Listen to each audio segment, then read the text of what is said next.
Part Welcome. 2 in a series. Welcome to episode 2 of Porcelain versus Glass. So we found this at an estate sale, and this Emma's aunt got her. For Christmas. It's Japanese. It's like 30 or 40 years old. And it is porcelain. And we're going to throw up the name of what it is because I don't have it memorized yet. And some links to where you can find stuff like that. And we'll link to where you can get similar things on Teavivre. Not these things, of course, because these are old things. Old things. And so we figured out that when we used black tea with this porcelain one, we got a sweeter taste than we did when we did the glass. So we're going to try it with Oolong. We're doing an entire series on this. And I don't know how many different ones we'll do. How many teas do we have? We have a variety of teas. Okay, so we've got Oolong. Okay, we're doing Oolong. We've done black. The full name is award-winning superfine Taiwan Shan Oolong tea. All right, Taiwanese tea from Chinese cellar For an American and Japanese face-off for teaware. Tasted by 2 Americans. So this one you boil at 212, which is 100 C. And then you brew it for, 2 to 5 minutes? 3 to 5. 3 to 5 minutes. But we're going to do that, Yes, we're going to do that. What we're going to do, we're going to taste different ways of doing it. We're going to have the glass in a glass, which should be the most unadulterated of the tastes. The porcelain into porcelain. Should be sweetest if it matches what happened with the black. The glass into porcelain, which ought to be somewhere in the middle. And the porcelain into glass, which should also be somewhere in the middle. And it seemed like with our last experiment, the brewing medium was more important than the drinking medium because that's where the chemical stuff happened. And by the way, we are filming this the same day that we filmed the other one, so if she's tea drunk and I'm not, don't worry about it. She gets tea drunk easier than I do. I can't even take Benadryl. Yeah, I'm wearing But after drinking 4 cups of tea, I was a little bit nauseated, so I ate some meat. Because that's what it says to do on Teavivre's website. It says if you're starting to get tea drunk, add a little meat. I like my jewelry. Emma's all into jewelry, perhaps in homage to her aunt who gave her this because her aunt loves jewelry. Okay, so here we go. This is Oolong, which is much lighter than black tea. It's halfway between black and green, but shows up kind of green. Okay, how much? Yeah. I love Oolong because it unfurls. A little bit more. Okay. Okay. So now we've got them about even because a mistake that we made last video is we did not put the water in evenly. So we got it in both of them now. And I like the clear one. I look for clear things to buy so that you can see what's happening. Yeah. But as it happens, look at it becoming lightly green there. The things that I enjoy more when it comes to teaware look a little bit more like this. That's what she got for her birthday. And this is what I got for Christmas. So as you can see, I'm more of the really pretty, doesn't have to be clear variety. She loves clear stuff. In fact, for my first utilitarian reasons. For my first tea year of tea. Oh, smell that I got. Oh, good. I just realized something. Oh, that's good.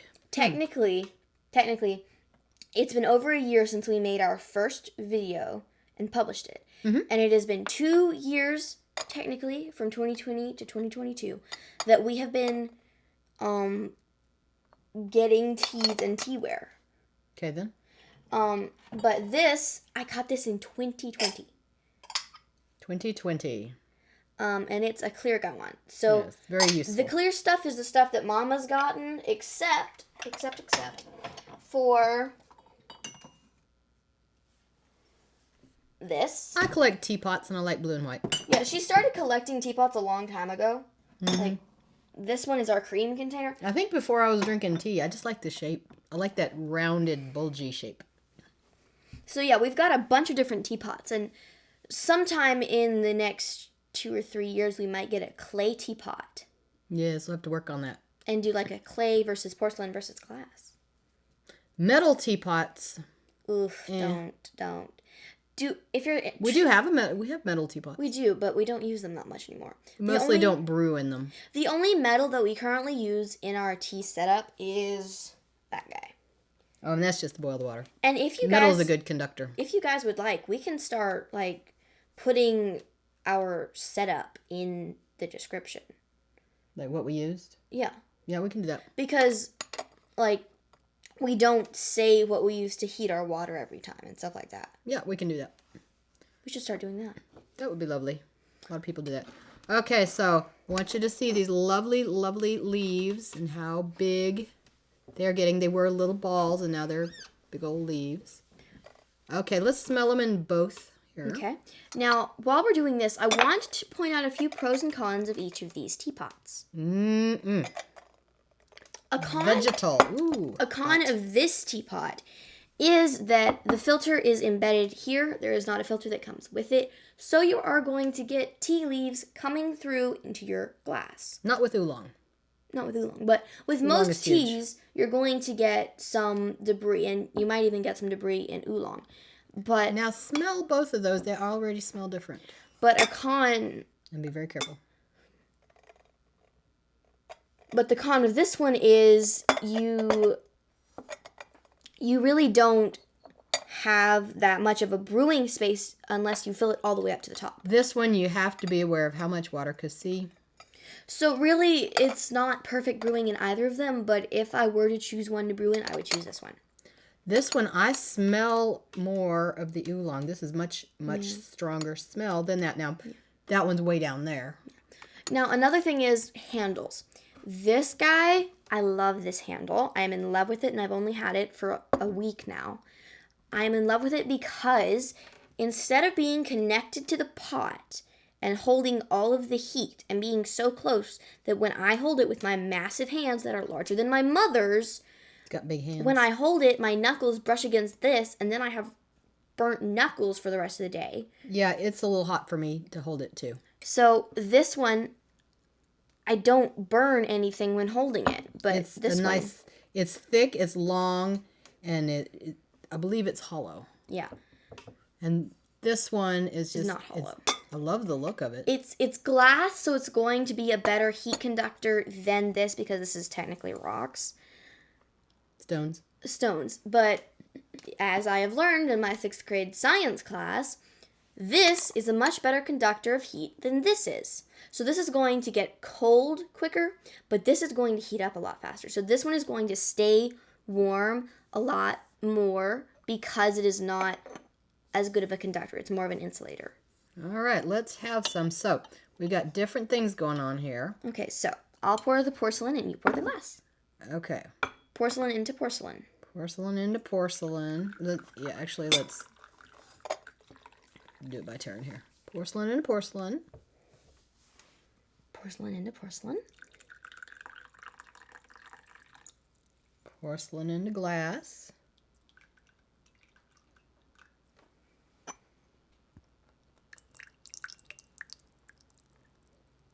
All right, now You pour that one. glass into glass.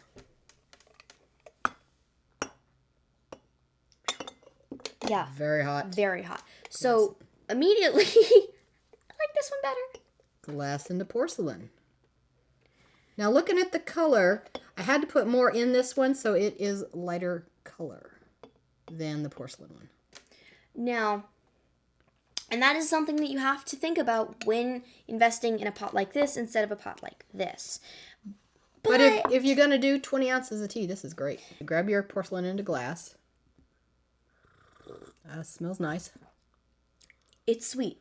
And that is weird because I am not used to oolong being that sweet. This is sweet and bright. That's weird. Oolong tends to be sweet and fruity. It's oolong, oolong. Oolong, farewell. Okay, so that was porcelain into glass. Now, porcelain into porcelain Is right here. Is right here. Darker. Ooh. That is less sweet. That is less sweet. Nice. That is less sweet, That's funny. but it is richer in flavor. More oolongy. It's like more intense. The black was more intense in the glass. This is more intense in the porcelain. That's interesting. I'm sure there's some science reason for that. Now, another one, also in porcelain for the cup, This is... is porcelain, No, this is glass into porcelain. glass into porcelain. We have brewed, and it is hot. Goodness Because gracious. it was because it was brewed in brewed in glass. glass. Glass gets hot.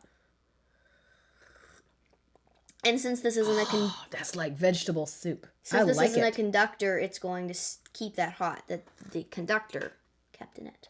Seriously, I feel like I'm drinking vegetable soup. You get that? I need some potatoes and I need some parsley. I am loving it. Ooh, and some beef. We could take this tea and use it to cook the tiny pieces of beef when we're making our stew. We bought stew beef, so we may have an oolong stew video in our future. Ha ha ha! You know, we love to play with our tea. We love to mix meat and tea. So this one, this final one is glass into glass. Glass into glass. Which is the sweetest? It is the sweetest and the lightest, and I don't really like it that much. I'm getting salty. Okay, my favorite is glass into porcelain. Porcelain into porcelain for me. Interesting. I like stronger teas, and this one has a bite. But I so want to put beef in this and stew it. This needs beef. Nummy, nummy, nummy. This needs beef. Oh, man. And this needs broccoli and potatoes and parsley and some more salt and a little bit of pepper and some cream. Or just beef. So, what is the next one we're doing? Well, we've already done oolong in black, so I guess the next one will be green. I guess we'll do some. Or Oh boy, she has an if we want idea. to go herbal but caffeinated, we got this for Christmas. This is a yerba mate by somebody called Guayaki. Ooh, Yerba mate is a South American holly. All right, well, you got a lot to watch after we make them. So stay tuned, and until we see you again, make sure to make time for tea and a good book.